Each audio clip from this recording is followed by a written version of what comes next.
We are in a mental health crisis in this country. We have 9 million people telling us that they are unwell, that they are lonely, and yet almost all of our funding is going toward crisis services. If all we fund are crisis services, we will remain in a crisis. What we need to focus on is places where prevention and healing and connection takes place, and that's in our everyday lives. It's so critically important that we think about the social model of health and intervening earlier and stop focusing on the crisis. Yes, the crisis is important and we have to fund it and get resources there, but we could literally make serious change in one generation if we fund and work in prevention, in connection, in care and in community. If we can focus on bringing young people into their communities from early on, in kindergartens, in primary schools, and keeping them embedded in their communities, having the people who are in their lives, helping them as issues arise, we don't have to worry about the disconnection later on. We're currently spending millions, billions of dollars reacting to mental health crises nationally, particularly in marginalised and vulnerable groups. We need to do something different. We need to invest upstream, not instead of investing in our frontline services, but to reduce the burden on those services to improve the mental health of all Australians. I'm a psychiatrist. When I see patients come into the emergency department or my clinic rooms, it's often because they're in crisis and they're distressed. In terms of social connection, it helps with preventing people from coming to the emergency department or entering my clinic room. It's also essential in recovery, and so it's essential that we find ways to help communities build these bonds in new and better ways. We need a social health network because we know connection is the number one factor in well-being. Maslow says food, clothing, shelter. Well, I think we should change Maslow's little plan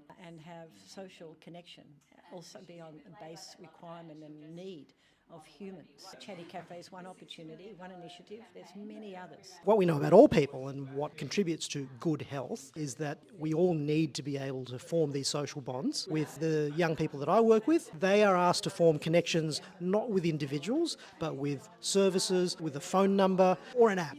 Helpful and useful in and of themselves, but fundamentally what is needed is that human connection.